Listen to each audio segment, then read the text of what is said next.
to discuss a very important human resource concept, incentives. Organizations today, one of the major problems they are facing is people leaving the organization. The turnover rate in organizations is very high. One of the major issues they face is to retain employees in an organization. One of the ways in which organizations try to do it is by providing a wonderful compensation. Compensation refers to a wide range of financial and non-financial rewards given to an employee by an employer for the services rendered to the organizations. These rewards may be extrinsic, like money, or it can be intrinsic, like recognition. Here, one aspect of the compensation is incentives. These are a variable component of pay, where the pay is tied with some measure of individual, group, or organizational performance. So, what the organizations are trying to do is, they are trying to link the performance of the group, of the organization, or the employee with how they are working. And based on it, they are trying to provide incentives which vary from month to month. This is actually a very important and interesting way in which organizations are trying to improve the performance of their employees. They are an attraction of extra payment for efficiency or more production. So when you look into the advantages of incentive plans, one of the major advantages is that it focuses employee efforts on specific performance targets. Here, the employees are able to understand what is it that the employers value and accordingly perform. So, what the organization expects and what the employees do will match. The second is it fosters teamwork and unit cohesiveness. That means we today are working on team approach. It is not an individual that is important, it is a team that is important. So here, what the organizations are trying to do is to link the individual's performance to team results. So they perform together well as a team. So that is another way in which they try to promote incentives. The third advantage is that it is a means to reward or attract top performers. It is very interesting to note that currently there are some employees in organizations who earn more than the top management executives.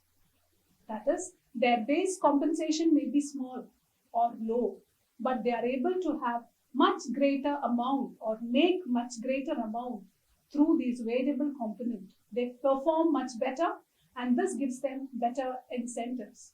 Now let us see what are the requirements for a successful incentive plan. Now let us see what are the requirements for a successful incentive plan. It should be linked to valued behavior. What the organizations value and what the employee exhibits should be one and the same. That should be rewarded. So this is actually one of the most important requirements. Next is, it should be fair. Organization as well as the employee, both should be happy with the incentive that is given to them. They should feel, yes, I am being fairly rewarded, rightly rewarded for my performance. Third, quality standards should be challenging but achievable.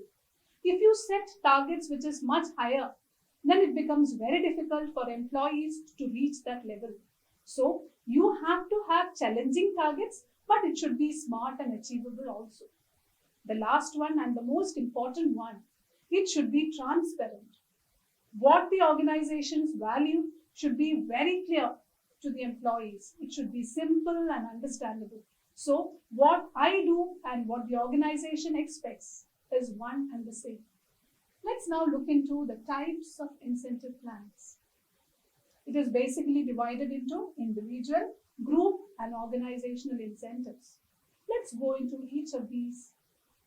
The first is the time-based and productivity-based incentive plans. Time-based incentive plans is where organizations reward employees for the additional time they put into the organization, and they are paid as per specific formulas or plans. Here we can see different plans like Halsey Premium Plan, Rowan Plan, and Bedeo Plan. Here, the way in which the calculations done are different, but all the employees are rewarded for their additional time they spend in the organization. Now, when you move into the productivity-based incentive plans, it is not the time, but it is the productivity, how much they perform, what they give, which is taken as a backbone for the incentive plan. So, here it is not the time, but the productivity of the employee, which is taken as the backbone for preparing this plan. We have three different productivity-based incentive plans where they differ as per the different formulas. We have the Taylor's differential piece rate system, Merrick's multiple piece rate system, and Gann's task and bonus wage plan. In all these plans, it is only the formula in which the calculation is done is different, but basically incentives are provided as per their productivity. Now, moving on, let's now see another way in which organizations reward their employees is by providing incentives. It is a payment which is beyond the wages. It is normally given as a big amount at the end of a year. Employees normally look forward to getting a bonus.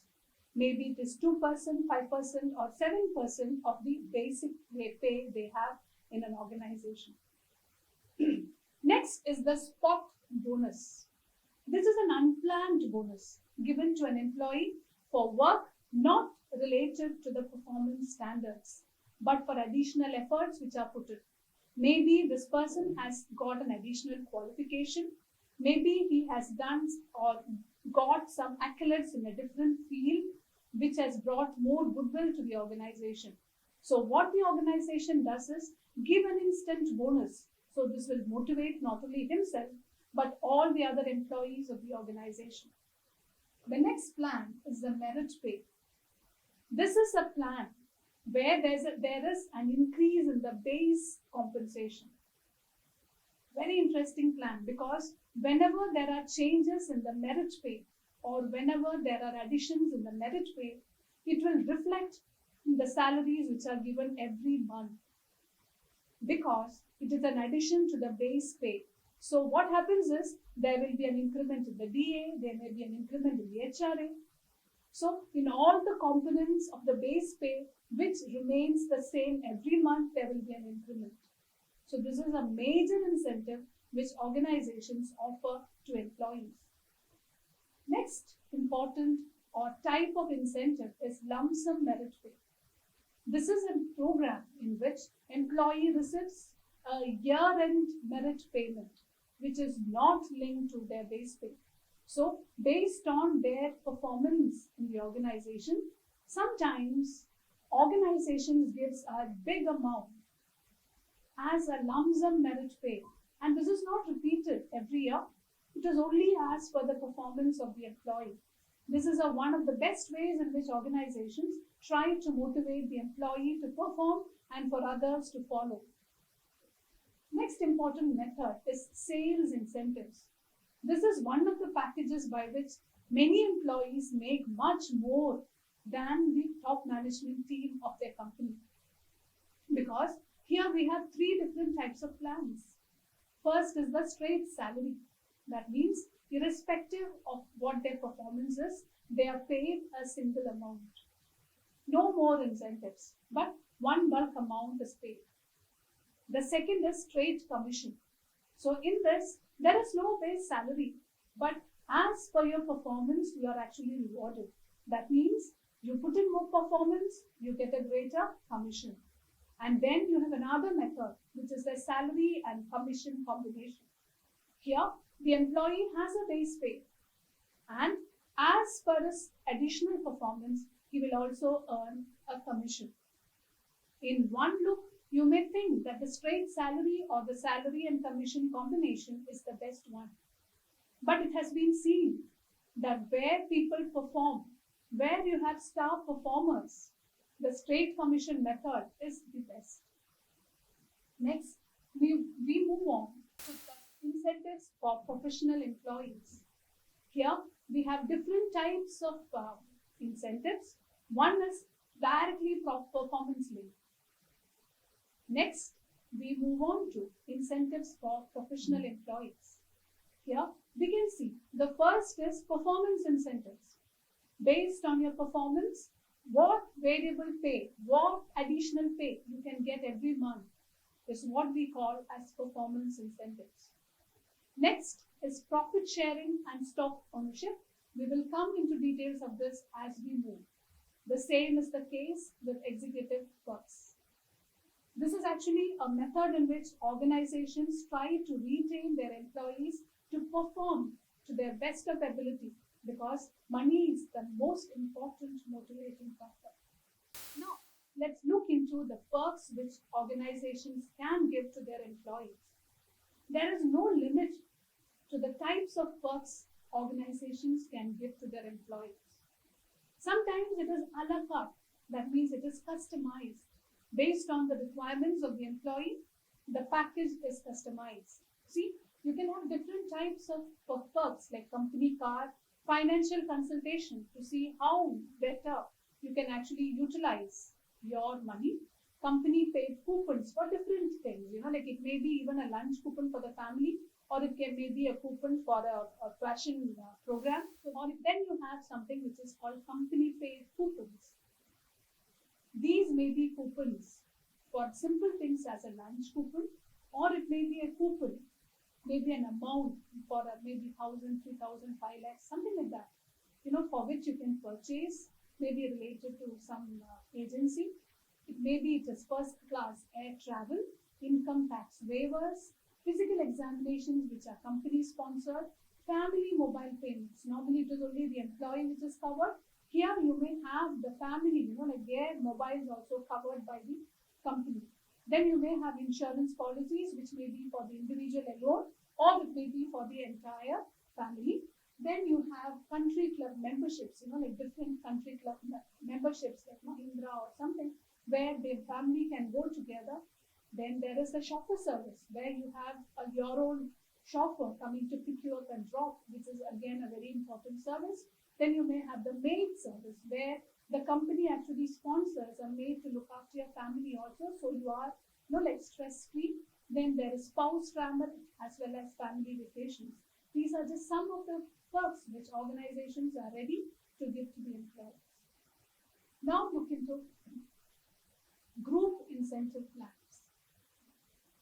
These are team incentive plans where all the team members get rewarded for putting in additional performance. There are different ways in which they actually do this. Sometimes all the team members are paid equally, irrespective of the amount of performance they put in, or irrespective of the amount of effort they put in. The second is those people in the team who actually work more are paid more. The rest are actually paid at a lesser amount. That is another method. The third method is where the team leader gets a major share and the rest of the amount is shared by the different employees. But whichever be the method, this is one of the best methods that is there to improve team building and team performance. Let's now look into another very interesting plan which is called gain sharing. These are plans where let's now look into another very important plan which is called gain sharing plans. These are plans which both employees and organizations share the financial gains. Here what happens is maybe because of an improvement in the process, or maybe because of an improvement in something that an employee or a team of employees have suggested, there is an increase in revenue of the organization. An example which is often quoted is improving or increasing the diameter of the mouth of the Colgate toothpaste. So what happens is the amount of paste that comes out is more, and the paste gets over soon and the sales actually increases. So this is actually a suggestion which earlier, a long time back, which came from one of the employees. And this suggestion actually led to the improvement in sales. So such suggestions which can actually improve the financial condition of the company, that amount is actually shared among the team. So this is actually called gain sharing, wherein the additional amount which comes to the company because of an improvement in the process is shared among the team members. Next, you have profit sharing. Here, all the employees of the organization gets a share of the profits which is made by the company. Sometimes the company gives this amount as a lump sum amount at the end of a year. Sometimes it is given as a deferred amount, which will be given at the time of retirement. Sometimes this amount is converted to the stock option or employee stock of the company. So whichever way it is, this is one of the methods in which an organization tries to share its profit with the employees. Employee stock option plans. Here, organizations are ready to give the stocks to the employees. That means they get a share in the ownership of the company. So what happens is, instead of becoming just an employee of the organization, you also feel responsible enough to perform better, because you are also